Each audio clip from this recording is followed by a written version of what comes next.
Hello everyone and welcome back to Water Moon Cards. This is Luna and today I'm very pleased to do a walkthrough of the Tarot Pellerin D'Epinal of 1830. I received this as a gift this year and it was in my latest video featuring all the new decks in my collection, and proposed doing one and got some positive encouragement in that direction. So that's what I want to do today. I want to give you a little bit of backstory about this deck from the booklet and compare it and kind of see how it compares between a French and an Italian deck.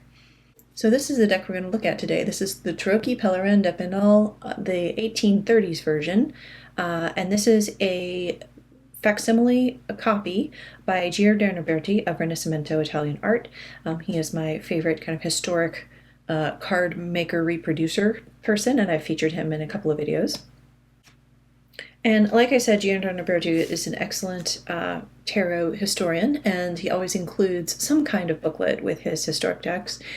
This one happens to be specifically on this deck and this particular family of playing card and printmakers. So just to give you some highlights, the Pellerin family was really into games and promotional items, allegorical and political images, and they did start with playing cards, but they quickly moved on to other kinds of material. So really, while they did start out with things like this, they did some German pattern playing cards. They really kind of quickly moved on to this kind of thing. So prints, religious iconography and that kind of thing that you would buy and, display in your home, or, histories of Napoleon, that kind of thing. I love this, the good lazy saint, protectress of lazy women. I probably need to pray to her pretty frequently because I am very lazy. And so Giordano Berti makes the point that the Pellerin family was not necessarily known for their playing cards primarily. They were more known for these art prints, engravings having to do with religious topics as well as political topics. So that may be one reason why this deck was not popular in its time, and there's only a few surviving copies. Another was maybe a distribution problem. Berti points out the bigger tarot companies of the time, like Grimaud and Camoin, were distributing their decks in salt and tobacco shops. So you can imagine if you had gone down to the equivalent of the corner store for some tobacco, some smokes, you might pick up a pack of playing cards or a pack of tarocchi cards, to take home with you at that place. That was more the clientele that was going to be buying these card decks. Whereas the Pellerin family distributed their decks in stationery and bookshops. And so it wasn't quite the same target market for their product. They also used a slightly different pattern. And so if you're into gameplay, and you're especially rapid fire gameplay, if you're going to change the way the cards look, that can throw off players and make it a little bit more difficult for them to immediately spot what a particular card is and make their decision about which cards to play. So there's a few factors here about why this deck may have never really taken off in its time. The deck was probably carved by someone named Francois Georgin, so not a member of the Pellerin family himself, but one of their employees. And he was known very early on as an apprentice as having a knack for doing this softwood engraving and being able to get a lot of these fine details. I think as we go through this deck, you're going to be able to see, for example, here, the wrinkles in this tablecloth, and the hash marks and the shading and things are so much more refined, even the texture of the hair and the feather, versus your standard kind of woodblock, which was still, certainly in production at this time. And while it's not as refined as an etching, which is what the sopraffino would be, using a metal plate, it certainly is a lot more refined than this style here.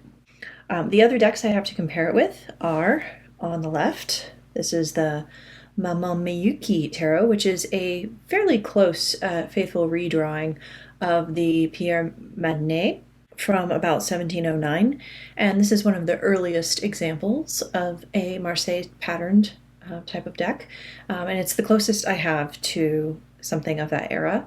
And so while this is not a straight historic reproduction, it is a redrawing or retracing. I think it's very close to the original, very faithful. So we're going to go with that one. And then over here I have a historic reproduction. This is the Tarocco Soprafino, the one that was released in 2020 by Lo Scarabeo in their Anima Antiqua series. And this Italian deck is of the same time period as the Pellerin D'Epinal. They both are credited to around 1830. I thought that was a good comparison. And this is a very classic deck. If you do not have this one, the Tarot Classico by Lo Scarabeo is essentially this deck, so it is still available in a more mass market type of edition. And you can find Pierre Matinés all over the place in various forms. This Tarot Pellerin D'Epinal is also a Besançon pattern deck, so instead of the 2 and 5 cards, we do have Juno and Jupiter rather than the traditional High Priestess or Papess and High Priest or Pope. So for those particular cards, I also have some other Besançons for my collection, and we can look at that comparative imagery. All right, and with that, I will just get into the cards, and I may not have much to say about all of them, but we can just look through and flip through them. So the first one I do want to mention, some of the titles and numbering on this deck are a little funny, or they're a little bit misspelled. This is the Escamotier, or Escamoteur. And I looked that word up because I'm not that great in French, and it means sleight of hand artist.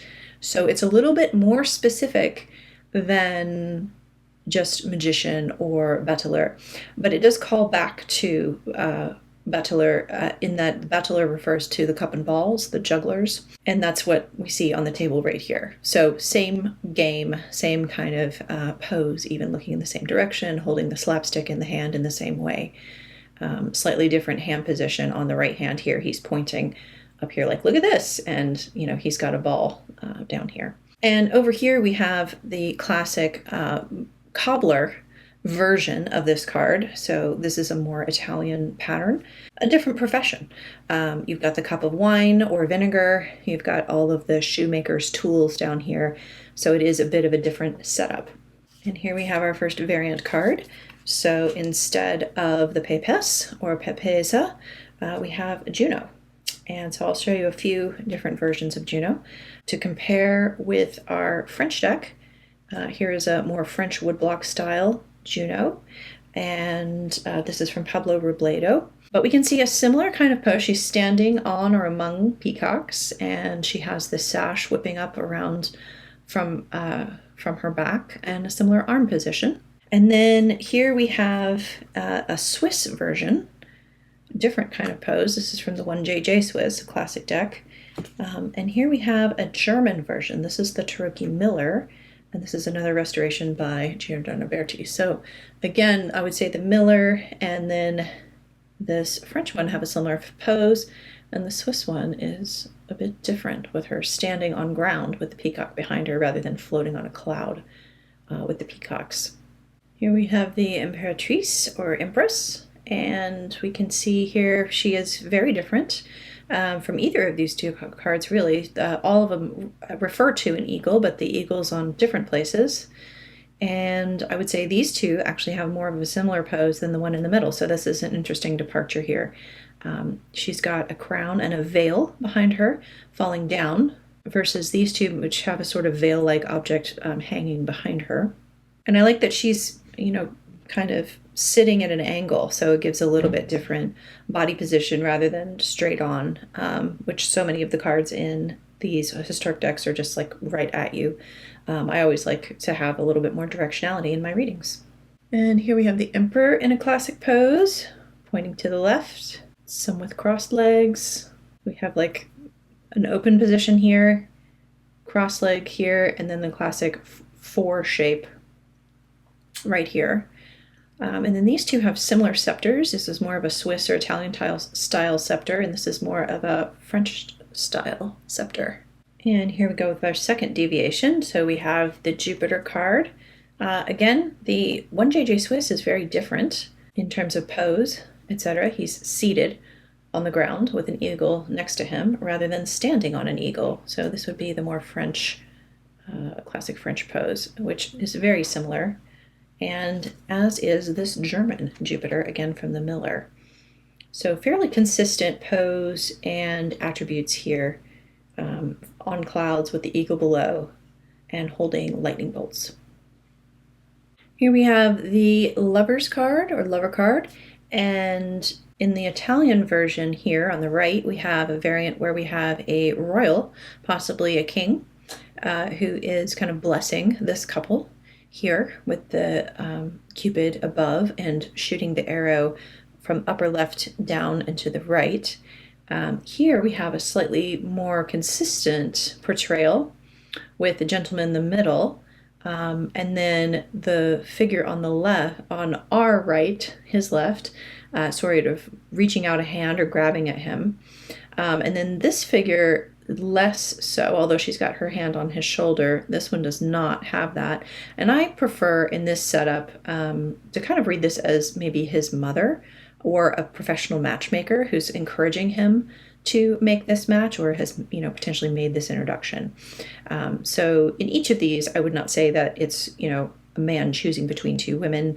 Obviously, definitely not here. But it's, it's a scene of a couple getting a benediction from someone in authority or someone who's helped bring these people together.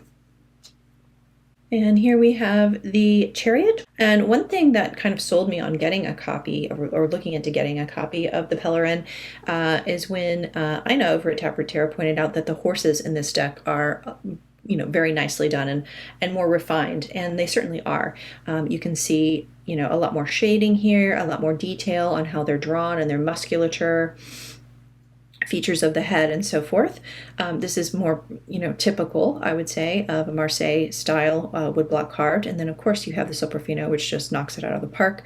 But that's, again, because of the printing technology and the way that this is rendered on the medium that it's rendered in. This can't quite compete with this, but it is certainly more refined than this one. And it's interesting that the horses are turned at an angle here. So that would be, he's looking that direction. So taking a sharp left-hand turn there for the driver, which could be kind of risky. It's interesting that both of these are looking to our right rather than the French deck, which is looking to the left. I also wanted to interject here and just say that, just because we're comparing this imagery does not necessarily mean any of it had a direct influence on each other, that, this card maker had seen either of these decks. This is just something that I like to look at and kind of compare art styles through time periods. So I'm not trying to draw any conclusions and say, oh, they modeled theirs after this or that, because in most cases we have no evidence to make those kinds of claims. But I think it is interesting to look at, how tarot evolved generally and where you do find some commonalities. How that might have come about, I don't know. Perhaps some of these decks drew on a common ancestor for their imagery. Here we have Justice, again, a classic French representation here, and very close to this Italian representation as well in terms of which hand is holding what item and how everyone's decked out. We've got an interesting eyeball here in the front of her necklace or collar on her shirt. Here you have a gold chain or rope. And here that's sort of reflected in the trim on her shirt, but this looks like a much more modern dress. It's like a short sleeve shirt. This looks like something I would probably wear to the office, to be honest. So that's really interesting. And then you have, this is another word for laws. So you actually have like a tablet of laws. And this mirror with the snake, I think, recalls prudence as a virtue. So I'm not going to say this is a prudence card necessarily, but it's bringing in that kind of imagery. I also like her hairstyle. She's just got a bun, no crown up here. So quite different Justice card. And here we have our Hermit card. Now he's labeled the Hermit in both the Italian and the French deck, but he's relabeled the Capuchin monk in our Pellerin, but he's dressed very similarly to this Italian Hermit. So the brown cloak, this guy looks like a monk to me with the sandals and everything. He also seems a bit younger, potentially, with this browner facial hair, as opposed to these guys who have obviously wrinkles, baldness, etc. So, and here we have Wheel of Fortune. What I wanted to also mention about this deck is the coloration and how the colors are used. So this is a great example because we have these animals that have fur. And in this deck, that's rendered in this lovely kind of soft brown color. And it's not a color that I see in a lot of other decks from these time periods. The classic Marseille coloration is more like this with the primary colors plus green. You may or may not get a couple shades of blue, depending. Sometimes you only get one shade of blue. And then the Soprafino, of course, has many, many colors in it. It's got this lovely raspberry and so forth. But this would be, a very fancy deck. And so to have something that has this more natural brown, especially for things like hair and horses and other animals, is kind of neat. And I was looking through other decks to try to see if there was other decks that had brown in them. And actually, a couple of these Besançon ones do have a little bit of brown. So this Miller has it, and it almost looks accidental in some of these cards. So here's our Queen of Cups, and she's just got a little bit of brown here on trim and so forth. And I can't tell if that's just a bad stenciling job or some kind of oxidation. I'm not sure if that was really intentional. Same thing with this Six of Coins card. The leaves down here are the green color, but then the ones up here look like they've been overprinted, maybe with yellow or something. And so they have more of a brown look to them. But again, not sure that's very intentional. And then in the booklet, Giordano Berti does talk about the coloration and some of the imagery. And so he says, in general, the atus, or the word that the French card players used for the triumphs, and the court figures are more elegant in pose and clothing than the classic Marseille. The numeral cards, however, are standard. At the base of the Two of Cups is written Fabrique de Pellerin and C in Epinal. It is not possible to know how many copies of this deck were sold by Pellerin before the transfer of the rights to Grimaud. However, by making a comparison between the present version and others preserved in public and private collections, it seems that Pellerin himself made more of a reprint, but evidently had to correct some woods that had become tired from use. Probably a designer traced the figures with tissue paper and then transferred them onto new printing matrices. The result was a general hardening of the shading. From 1876, this deck began to be produced by Grimaud, preserving the old references to the Two of Cups and on the court cards. On that occasion, there is a further deterioration in quality due to the colors being too dense. Grimaud's version was then reprinted in 1976 by a publisher from Nancy, who added a horrible blue, his words, not mine, to the already pasty colors. On that occasion, a card titled Le Consultant, drawn from the Ace of Pentacles, was introduced into the deck. That card, inspired by the Egyptian tarot of Atea, was used not by players but by those who used the tarot for divination. A new version by Grimaud dates back to the same period and differs from the previous one only by the addition at the base of the atout and the court cards of an English caption under the French one, so they're in two languages. And that 1976 version that was printed by Grimaud is still sort of available. There are places that you can get this. I've seen it for sale, new old stock that people are still holding on to. So you can find that. You can find it on the used market.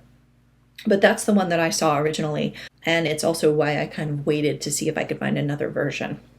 If you'd like to see that 1970s version, Taproot Tarot, Ina has a video about the Epinal. Also, Marilyn over at Tarot Clarity shows that version of the Epinal, the Grimaud one with the double titles, in comparison with a Patrick Valenza release under his historic collection of scans of historic decks that he has in his private collection. So there are other versions of this available, and the Patrick Valenza one would be, more affordable. Giordano Berti's decks are not cheap, but I really wanted this version because I like the line drawings and I really like the coloration of it. Here we have La Fosse, and you can see that the Epinal follows more of this French style, and the Soprafino kind of does its own thing, different angle. Here we have La Pendule or La Peso. Card number 13. And just a choice here to include a lot more detail in the costume and the wings of this figure. And the classic devil in hot pants. This is a unique feature, as far as I know, to this Pellerin deck. I haven't seen any other tarots or tarocchi that have this kind of a costume on the devil. Of course, very similar with the bat wings to this, and also this has antlers and this has more goat horns, but definitely some similarities between these two in the French decks. Quite an effective use of the color palette here. So you have the brown showing the shadow, and then you have the bright lit up side of the tower here where the lightning strike is happening. So if you've ever, seen a lightning strike near a building and see it flash like that, I think that's pretty cool.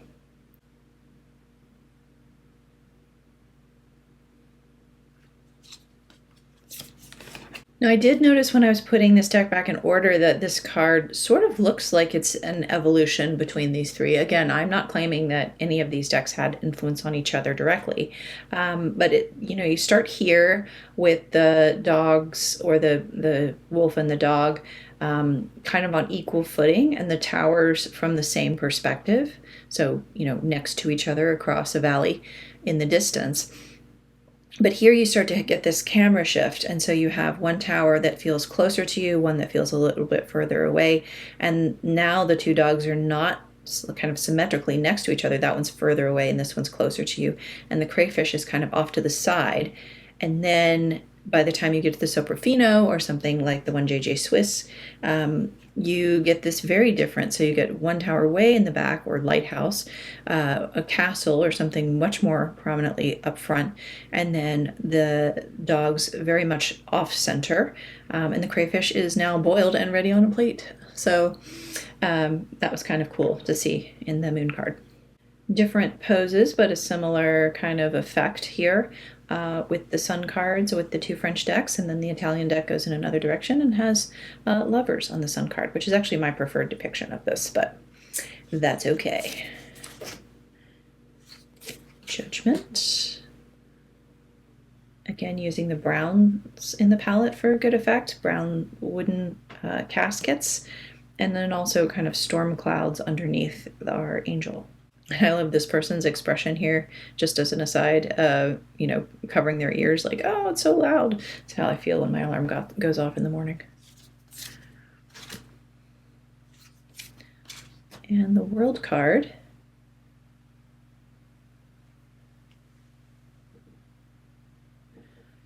And I'm just noticing, I don't know what is happening here, but I don't know if that's a lion or not. It almost looks like two sheep or something. So that's different than these other decks. And I did put the Fool card last here in our order. So more cat-like beast in the central and left deck, and then the Italian one has a more of a dog type of character. All right, we'll look in the suits and we'll go a little faster here. I'm going to start with coins.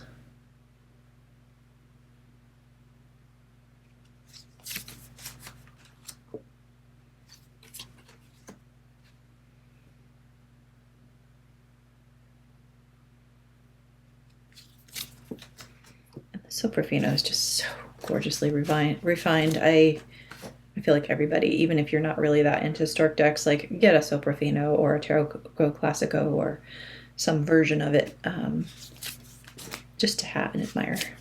It's so beautiful. Different things, different emblems in the central panel here.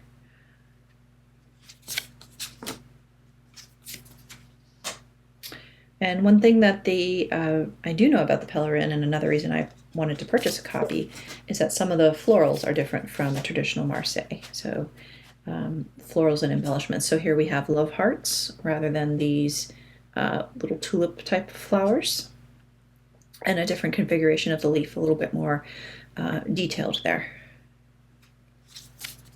And you'll see that kind of thing happening throughout.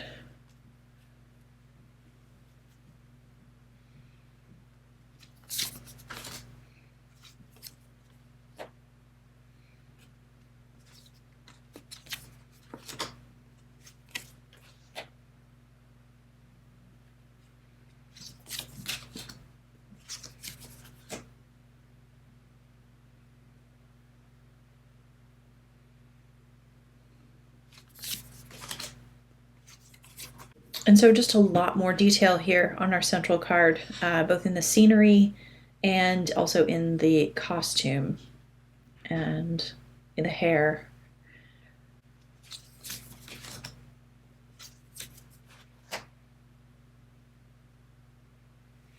Here we have one of our refined horses. And this is striking me as somewhat interesting. So our central figure is clearly standing in front of her throne. But this queen of coins, I think, might also be standing up or just kind of, parking one butt cheek on the throne. But she looks more upright. This queen clearly is seated.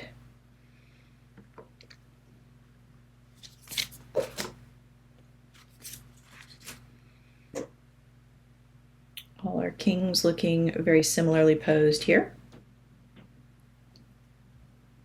Move on to clubs or bastoni, and again you can see an evolution, maybe not directly through these decks, but just in time or in technology, and how we get more detail here. So we have a branch with sub-branches on it and acorns.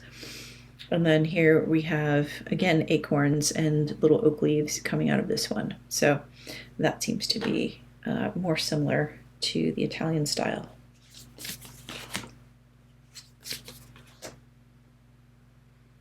And again, different flowers and more sort of natural looking flowers in the Pellerin.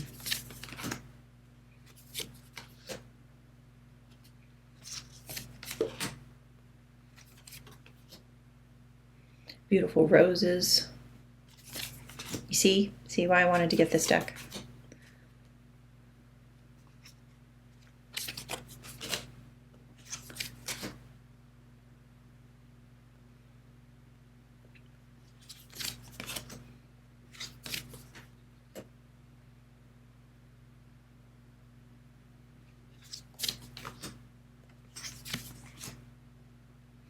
And obviously not as many different colors as the Soprafino, again, because of the technology upgrade here.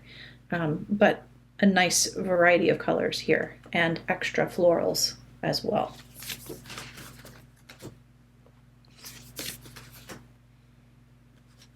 And the Soprafino is more plain, which is interesting. It doesn't have these leaf embellishments on it. Our baton quartz. That's a different pose on the Pellerin. I love these big oversleeves. Those are fun. And the feather in his cap.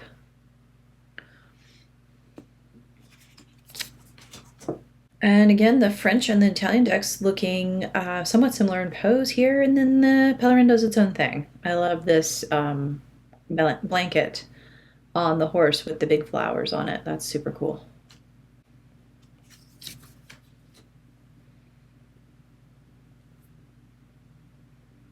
Queens have similar poses, but the come hither, the summoning hand gives a different flavor. That's fun. Like, get over here. I'll tell you what you did wrong. We have a tax stamp here on the King of Batons. Onto our cups, and the Pellerin has more of a Swiss style Ace of Cups with the curtains and the round thing versus the sort of town or jewel box style, the more Gothic style of cup.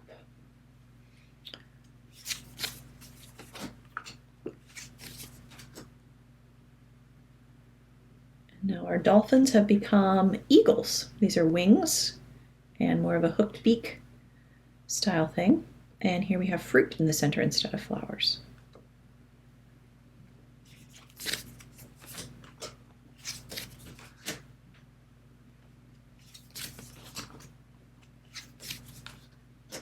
I just love the extravagance of these carvings with the extra leaves, extra flowers. So beautiful. We have a mirror. Interesting addition.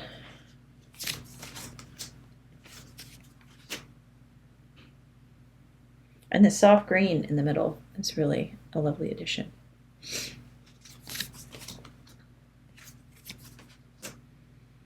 More extravagant foliage.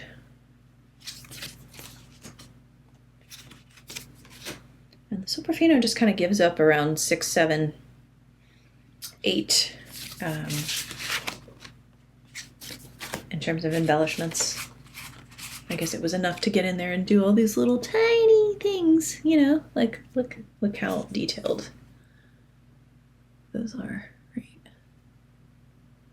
So once you've done that, maybe you didn't want to do flowers too. But I love this big kind of pom-pom style poppies or something. Really beautiful.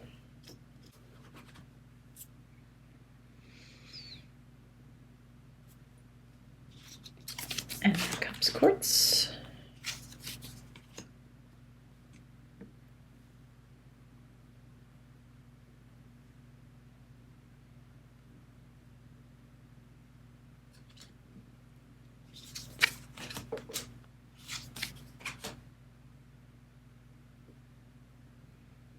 Again, lovely refined horse.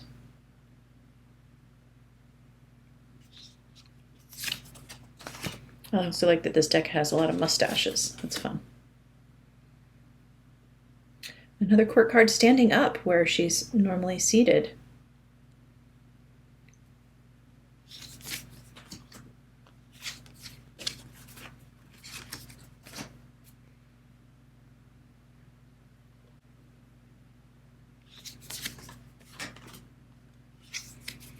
And finally, our swords. Very lavish foliage here, and you have roses and acorns again.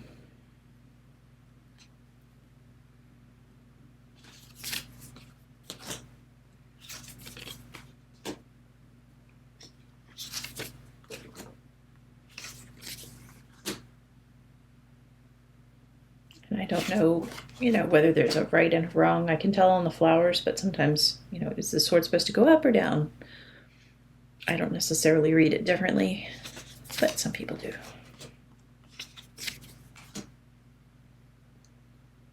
Again, another beautiful rose here instead of this kind of tulipy jobber.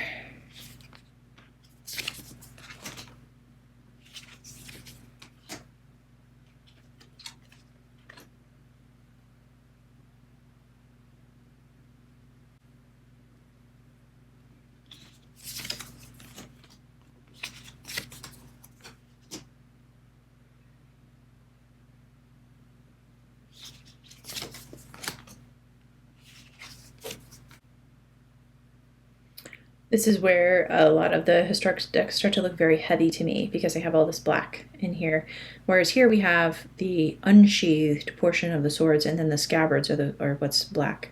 So it just gives the overall impression of a little bit less heavy imagery.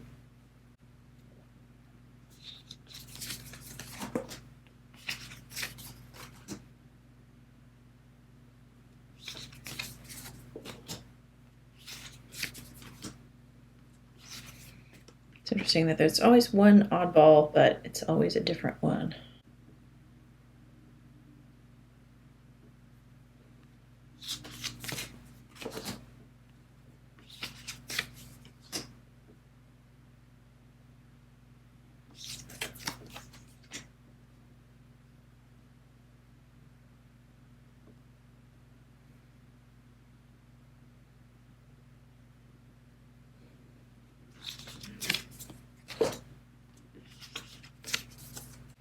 All three of these have different variations on the pose, and it's interesting that the French deck and the Italian deck have the sword in the left hand, whereas the Pellerin has the sword in the right hand, which is what I would assume most people would do.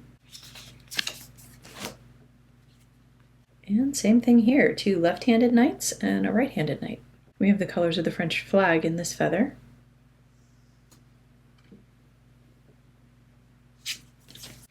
I've always liked this Queen of Swords in the Sopraffino. She's kind of like, what, who, me? Are you talking to me? And she's staring right at you, whereas these are looking off to the side. And again, this queen has, a different costume, and she's standing. She's not sitting on anything. There's not even a throne behind her that we can see. So she's ready to go. She's ready for action. And finally, our King of Swords. So that is it. I didn't show you the backs of these, but I will now. think this is such an interesting deck, this D'Epinal. Thank you for taking a closer look at it with me. I appreciate it. What did you think of it? What did you notice? And let me know in the comments. And I'll be back next time with more tarot. See you later.